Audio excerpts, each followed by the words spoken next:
Hello friends, welcome to yogic and modern science. Friends, आज का जो हमारा टॉपिक है वो है हिंदू देवी और देवता। ये टॉपिक आज हमने इसलिए चुना है क्योंकि हिंदू देवी देवताओं, हिंदुओं में जो परमात्मा, ईश्वर, जीव और देवी देवता, इनका जो कॉन्सेप्ट है, इसको लेके आज बहुत ज़्यादा कन्फ्यूज़न है। इसको लेके हिंदुओं में भी कन्फ्यूज़न है। हिंदू भी ये पूरी तरीके से इनको कोई समझाया ही नहीं गया है। मैं ये क्यों कहूँ कि समझ नहीं है, इनको ये समझाया ही नहीं गया है कि ये पूरा मामला क्या है, कि परमात्मा का क्या कॉन्सेप्ट है यहाँ पे, जीव का क्या कॉन्सेप्ट है, ईश्वर क्या किसे कहते हैं, देवी देवता कितने हैं या क्या है, उनकी क्या स्थिति है। और तो जब हिंदुओं में ही ये समझ नहीं है तो बाकी धर्मों का क्या कहना। इसीलिए जो बाकी धर्म हैं, चाहे वो मुस्लिम धर्म हो या ईसाई धर्म हो या ज्यूज़ हों या और भी धर्म हो, और भी काफ़ी मतांतर के लोग हैं पूरी पृथ्वी पर, इनको ये समझ में नहीं आता कि हिंदुओं में इतने सारे देवी देवता कैसे हैं। जबकि मोहम्मडनिज़म में क्या है कि वो एक को मानते हैं, है ना, एक अल्लाह को मानते हैं, एक है उनका, उनके पास बहुत सारे नहीं हैं। इसलिए इस बात पर भी वहाँ से आलोचना आती है कि हमारा तो एक है, हम एक को मानते हैं, ठीक है, पर आपके अंदर तो पता नहीं कितने देवी देवता हैं। तो इस बात को लेके इतना ज़्यादा कन्फ्यूज़न है, और इसीलिए ये टॉपिक मैंने आज चुना है बात करने के लिए। तो इस पे हम बात करेंगे, योगिक साइंस के पर्सपेक्टिव से बात करेंगे, जिसको कि शर्मा जी बताएंगे आपको कि इन सब सारी चीज़ों की स्थिति क्या है, कैसे है। और मैं भी क्लैरिफाई करने की कोशिश करूँगा बहुत तरीक़ों से। जैसे आपका वेदांत है और तंत्र है, बहुत सारी स्कूल्स ऑफ थॉट्स हैं जिसके माध्यम से हम इन चीज़ों को क्लैरिफाई कर सकते हैं। और जो भी इस वीडियो को देख रहे हैं आप लोग, इसको बहुत ध्यान से समझिएगा, क्योंकि सारी चीज़ें आपस में इंटर रिलेटेड हैं और सारी चीज़ें सत्य हैं। परमात्मा भी है, जीवात्मा भी है, देवी देवता भी है और ईश्वर भी है। हर चीज़ की सत्ता है, मगर वो कैसे स्थित हैं, उनकी व्यवस्था क्या है, किस व्यवस्था के अंतर्गत वो हैं, और कैसे उनकी स्थिति है, क्या शक्तियां हैं, ये समझने की बात है। जो बाकी धर्मों में एक को जो मानते हैं, जैसे मुसलमान है वो एक को मानता है अल्लाह। हिंदुओं में भी जो एक रियल है, जिसकी सत्ता है, जो सत्तावान है, हिंदुओं में उसको हम परमात्मा बोलते हैं या ब्रह्म बोलते हैं। वेदांत में एक वाक्य है और इसी वाक्य के आधार पर पूरे वेदांत का जो भवन है वो टिका हुआ है। वो वाक्य क्या है? ब्रह्म सत्य, जगत मिथ्या। और एक और वाक्य है, जीव भी ब्रह्मरूप ही है। ये दो बातें हैं वेदांत के अंदर। तो पहली तो बात यह है कि जो परमात्मा है वही सत्य है। उसको सत्य क्यों कहते हैं? क्योंकि वही ऐसी चीज़ है जिसके ऊपर न तो समय का प्रभाव है न स्थान का प्रभाव है, जो हमेशा है और है, जो हमेशा वर्तमान है, वो समय की धारा में नहीं आता। तो ये परमात्मा का कॉन्सेप्ट है हिंदुओं में। योगिक साइंस में, जिसको हमने पहले भी एपिसोड में समझाया था, जो एक यूनिट है, एक one, that is the real element. वो रियल एलिमेंट हमें हमारे हिंदुओं में बताया गया उसको, वो रियल है। रियल क्यों? क्योंकि वो हमेशा है, वो सत्ता है, वही चेतन है, उसी से सब कुछ है, बाकी चीज़ें उसी से है। ये तो हो गई परमात्मा की स्थिति। हमारे सांख्य योग में दो चीज़ों का उल्लेख आता है, एक आता है पुरुष का और एक आता है प्रकृति का। ये जो एक है, ये दो में बटा हुआ दिखता है, एक पुरुष रूप में और एक प्रकृति रूप में। एक पुरुष और एक प्रकृति। मैं कह रहा हूं दिखता है, सिर्फ है वो एक ही, मगर वो दो रूपों में दिखता है। अब इसका मतलब क्या हुआ? पूरे प्रकृति के, यदि हम पूरी प्रकृति को लेते हैं और उस प्रकृति में जो इन्वॉल्व है पूरा का पूरा चेतन, यहाँ पे उस चेतन शक्ति को जो पूरी प्रकृति में स्थापित है, पूरी प्रकृति, उसका केंद्र पूरा प्रकृति है, पूरी प्रकृति की बात कर रहा हूँ मैं, जिसका केंद्र पूरी प्रकृति है, उसको ईश्वर कहा गया है। अब ईश्वर क्या हुआ? ईश्वर प्रकृति के साथ इन्वॉल्व है, मगर जो एक परमात्मा है वो कहीं इन्वॉल्व नहीं है, वो किसी दूसरे के ऊपर आधारित नहीं है, वो केंद्रित भी नहीं है, और रियल भी वही है, क्योंकि वो केंद्रित नहीं है। क्योंकि जो चीज़ केंद्रित होगी उसका समय भी होगा, वो जन्म लेगी, वो अपने आप को रचेगी, बढ़ाएगी, फिर घटाएगी, बढ़ना, घटना, जन्मना, मरना, प्रकट होना, ख़त्म हो जाना, मीन्स परिवर्तन, परिवर्तन इसका नेचर होगा।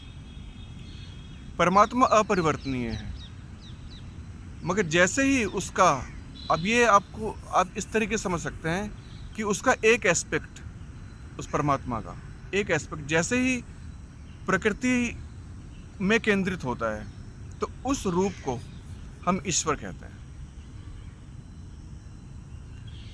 अब जो पूरे प्रकृति में स्थापित है, पूरे प्रकृति में केंद्रित है, और प्रकृति के अंदर बाकी जो भी चीज़ें हैं, ठीक है, तो उस केंद्र से वो और भी केंद्र बनाएगा अंदर, प्रकृति के अंदर। अब जो हमारे हिंदुओं में जो देवी देवताओं का कंसेप्ट है, वो और कुछ नहीं, प्रकृति के अंदर जो वो परमात्मा की शक्ति है ईश्वर रूप में, और फिर उस ईश्वर की शक्ति उस देवों के रूप में प्रकृति के अंदर। तो जो बड़ी शक्तियां हैं वो उन सभी बड़ी शक्तियों को हमने देव कहा, देवी और देवता। ऐसे देव और देवता का, देवी और देवता का मतलब होता है जो देने वाला हो, जो सिर्फ देना जानता हो, क्योंकि वो सूक्ष्म शक्तियां हैं, कारण शक्तियां हैं, प्राथमिक शक्तियां हैं। और इन शक्तियों का जो आगे और भी प्रकटीकरण हुआ है वो अलग है। 3 तरीके से प्रकटीकरण हुआ है प्रकृति के अंदर शक्तियों का। शक्ति किसकी है? वो जो ईश्वर जो केंद्रित हुआ है पूरे प्रकृति में, फिर उसके केंद्रित होने से अंदर जो शक्तियां केंद्रित हुई हैं, उनसे देवी देवताओं का प्रकटीकरण हुआ। वो शक्तियां देवी देवता कहलाती हैं। अब ये 3 तरीके से प्रकृति के अंदर प्रकट है वो शक्तियां। हमारे वेदांत में उनको कहा जाता है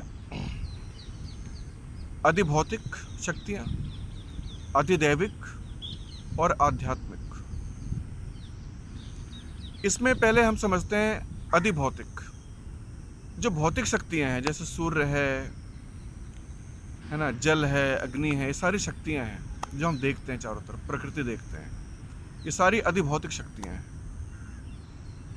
मगर ये अधिभौतिक ऐसे प्रकट नहीं हुई हैं, ये किसी सूक्ष्म शक्ति से प्रकट हुई है, किसी सूक्ष्म कारण शक्ति से। वो जो सूक्ष्म और कारण शक्तियां हैं उनको कहा जाता है अधिदैविक।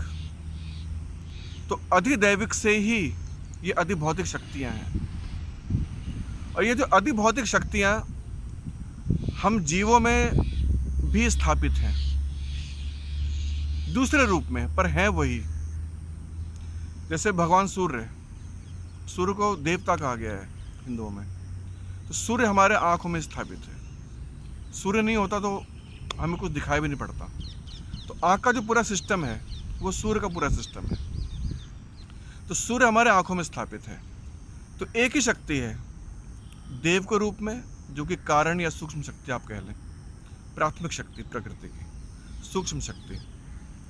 उसका जो प्रकटीकरण है वो अधिभौतिक, और अधिभौतिक हमारे अंदर स्थापित है, ज्ञानेंद्रियों के रूप में, कर्मेंद्रियों के रूप में। इस तरीके से जो देव शक्तियाँ हैं, देवी शक्तियाँ हैं, वो प्रकृति के अंदर है। जीव शक्ति भी प्रकृति के अंदर है। जो ईश्वरीय शक्ति है, हालांकि वो प्रकृति से बाहर है पर प्रकृति में इन्वॉल्व है, तो वो ईश्वरीय शक्ति है, जो कहीं से भी इन्वॉल्व नहीं है, जिस पर समय का कोई प्रभाव नहीं है, जिसका कोई आधार नहीं है, मगर रियल वही है। रियल हमने इसलिए कहा क्योंकि वो हमेशा सत्य है, हमेशा वही रहने वाला है, वही बचने वाला है। प्रकृति के अंदर जितनी भी शक्तियाँ, चाहे वो कोई भी रूप हो, उसका ईश्वरीय रूप हो, दैविक रूप हो, अधिभौतिक रूप हो, आध्यात्मिक रूप हो, चीज़ें बनेंगी, चीज़ें बिगड़ेंगी। किसी का जन्म होगा, किसी की मृत्यु होगी। हो सकता है कि किसी की आयु बहुत बड़ी हो, सूर्य हो सकता है लाखों साल रहे, फिर लाखों साल के बाद सूर्य भी बुझ जाएगा। अभी साइंस में भी एक खोज हो चुकी है कि जितने भी प्लैनेटरी सिस्टम हैं, सेलेशियल बॉडीज़ हैं, इनकी भी उम्र होती है, चाहे लाख साल हो, 10 लाख साल हो, 1 करोड़ साल हो, पर सबकी एज होती है, सबकी आयु है। प्रकृति के अंदर सबकी आयु है, सभी समय की सीमा में बंधे हुए हैं, समय और स्थान की सीमा में। मगर जो हमने पहले बोला था परमात्मा की शक्ति, वो इन सब में आबद्ध नहीं है, इसलिए हम उसको रियल बोलते हैं, बाकी सारी चीज़ें अनरियल होती हैं।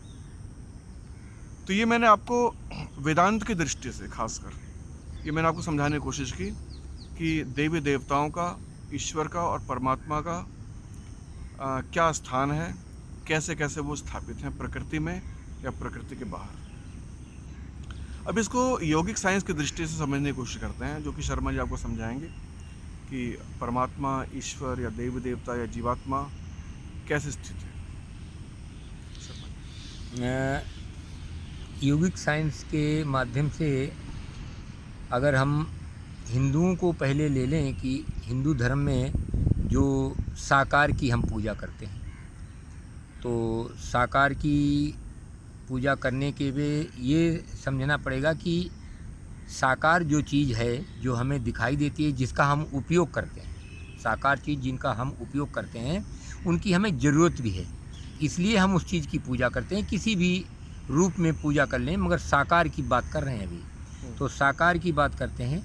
तो साकार में जब हम पूजा करते हैं तो हम किसी पत्थर की, कोई बोला पूजा करो, कि मिट्टी की पूजा करो, कोई व्रत की पूजा करो, किसी की पूजा करो, साकार आप पूजा कर रहे हैं। तो साकार की पूजा करना हम इसलिए कहते हैं क्योंकि हम खुद साकार हैं, इसलिए हमें साकार की ज़रूरत है।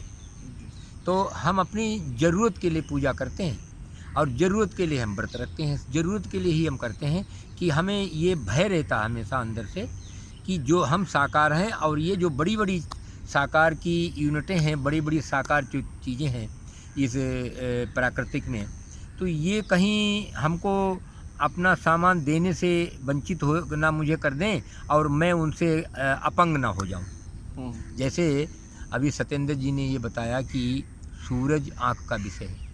सूरज को आप जल देते हैं, इसलिए दे रहे होंगे, आपके बहुत सारे आध्यात्मिक विषयों को शरीर में प्रकट करने का भाव हो सकता है कि हमने जल इसलिए दिया कि हमारे अंदर ये शक्ति प्रकट हो जाए। हमने जल इसलिए दिया कि महाराज जी हमारी आँखों की रोशनी सही रखना, कहीं हमको अंधे मत कर देना। तो कहीं न कहीं अपने स्वार्थ बस ये सारी सब पूजाएं होती हैं। मगर अगर हम दूसरे धर्म में चले जाते हैं तो देखते हैं कि मुस्लिम धर्म जब निराकार को पूजा करता है तो निराकार, साकार में निराकार भी की स्थिति होती है। तो जो साकार के अंदर निराकार की स्थिति होती है, इसलिए वो निराकार की पूजा करते हैं। तो जो निराकारी पूजा करते हैं तो भय तो उन्हें भी है कि निराकार कहीं हमारे अंदर से निकल गया तो कहीं हम दफना दिए जाएं। तो कहीं न कहीं स्वार्थ बस ही पूजा हो रही है और भय के बस पूजा हो रही है। ये मैं कड़वा सच बता रहा हूँ आपको जी। तो इसमें योगिक साइंस है। तो जैसे कि मैं अपने तरफ ले इसी बात को मैं अपनी तरफ ले कि भाई मैं पूजा किसी तरीके की, ना तो मैं पूजा करता, ना कहीं मैं मंदिर जाता, ना मैं किसी की आराधना करता, ना मैं कुछ नहीं करता। तो जब मैं कुछ नहीं करता तो अगर मेरी आँख की रोशनी, सूरज को हमने जलने दिया, अगर आँख की रोशनी चली गई तो चली गई। तो तैयारी आपकी किस प्रकार की है? अगर मर गए तो मर गए, अब ये तैयारी। अरे तो कोई आदमी बोले कि नहीं जी मरना नहीं है, जिंदा ही रहना है, तो अपने शरीर को बचाना है, ये तो प्राथमिकता है इसकी, इस चीज़ की। मगर सवाल इसे देवताओं की करें। अगर हम चले जाते हैं सिखों के उसके सिख धर्म पे, तो वहाँ शब्द की पूजा करते हैं जी। और शब्द हमारे शरीर में है, शब्द से हम जीवित हैं, निराकार से जीवित नहीं है। एक हिंदू धर्म ने पूजा करी थी तब वो साकार की करी थी, तो साकार लाश भी होती है। और एक मुसलमान ने पूजा करी थी तो निराकार की करी थी, तो निराकार तो लाश में भी होता है। मगर सिख लोग जो हैं, सिख धर्म जो है वो शब्द की पूजा कर रहे हैं। शब्द लाश में भी होता है, मगर शब्द आपस में जो मिलकर के जो कंपन पैदा करते हैं वो शब्द अलग अलग हो जाते हैं। तो इस शब्द ना कहीं अलग अलग हो जाए, इस वजह से सरदार भी पूजा करते हैं, सिख धर्म में भी पूजा होती है। तो स्वार्थ बसी हम बहुत सारे देवी देवताओं की पूजा करते हैं। हमारे में हिंदू धर्म में अगर क्रिश्चियन में अगर हम चले जाएं तो वो एक ईसा मसीह की पूजा करते हैं। वो बहुत एक अच्छी चीज़ की पूजा करते हैं, क्योंकि वो एक इतना संकेत के करीब पहुंच जाते हैं, मगर वो संकेत को पता नहीं किस तरीके से लेते हैं, हमें ये तो पता नहीं। जो एक सिंगल पीस है, उसे चाहे आत्मा कहो, चाहे परमात्मा कहो, चाहे कोई भी शब्द दो, शब्द तो उसमें है ही नहीं। जो सिंगल पीस है उसमें वो प्लस की तरह है, तो वो लगभग वो पता नहीं किस चीज़ की पूजा करते हैं, वो भगवान जाने, हमें नहीं पता। मगर वो प्लस की तरह है। हो सकता है कि वो उसी को मानते हों, या वो किसी ईसा मसीह ने उनको बहुत अच्छी चीज़ बता दी हुई कि ये स्थिति है, तो वो इसलिए उसको पूजा करते हैं। तो एक ज्ञान और अज्ञान के पीछे कारण हो सकते हैं, अनेक कारण हो सकते हैं, उन पे हमने टिप्पणी नहीं करनी है। हमने तो ज्ञान का निवारण करना है। जैसे ब्रह्मा विष्णु महेश हैं, हम हिंदुओं में पूजते हैं।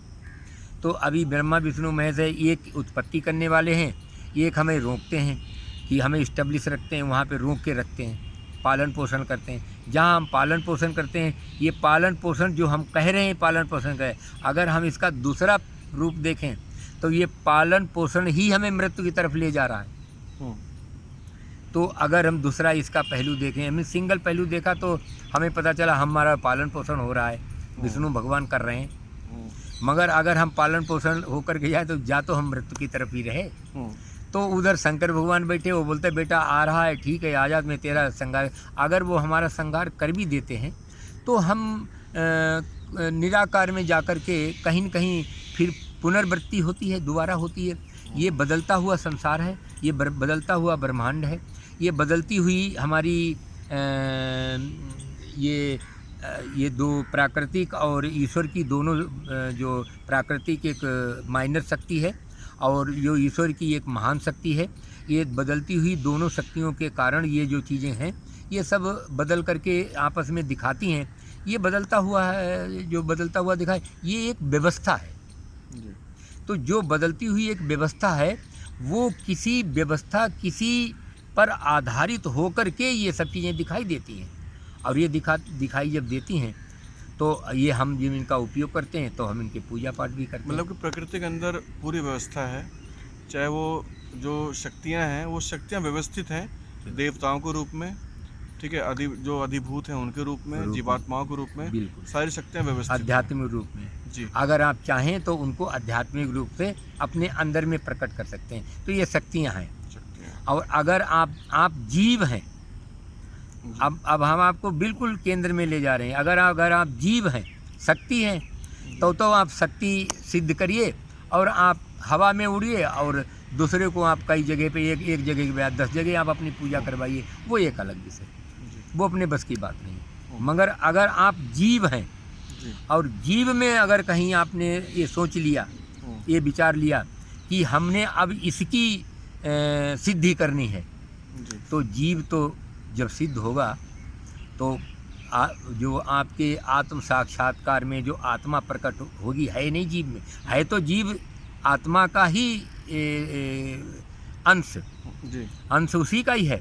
मगर अंश होना एक अलग चीज़ है। अंश हमारा एक बच्चा है, ना समझ है, उसको तो समझ नहीं, मगर मैं उसका फादर हूँ या उसकी माँ हूँ, मुझे ज़्यादा समझ है। तो जो आप आत्म साक्षात्कार में जो एक है, जिसकी बात कर रहे थे अभी सत्येंद्र जी, वो एक वहाँ पर प्रकट होता है। कहाँ पे? उस जीव में। तो अगर जीव को उपासना करके अगर आपने कहीं कर लिया तो आत्मा आपकी उसमें प्रकट होएगी, जीव जो है वो एक हो जाएगा। और अगर आपने इन यूनिटों को संसार में पूजा और इनकी सिद्धियां करी तो आपकी ये यूनिटें सिद्ध हो जाएंगी। आप संसार इस प्राकृतिक में आप कुछ भी कर सकते हैं। और शर्मा जी, जो आप ये बात बता रहे हैं, ये गीता में भी भगवान श्री कृष्ण ने कहा है कि आप देवों को पूजोगे, ठीक है, तो देवताओं के लोक को उपलब्ध होगे, आत्मज्ञान नहीं होगा, नहीं, आप देवता के लोक को उपलब्ध होगे। और यदि देवताओं की पूजा करोगे तो तुम देवताओं को पुष्ट करोगे और देवता तुम्हें पुष्ट करेंगे। बिल्कुल, यही मेरा कहना। तो ये गणित तो भगवान कृष्ण ने भी समझा रखा है गीता में, ठीक है, और यही बात योगिक साइंस के माध्यम से आप बता रहे हैं। ठीक है, तो व्यूअर्स, एक बात तो क्लियर है कि हिंदू धर्म काफ़ी व्यापक धर्म है, गहरा धर्म है।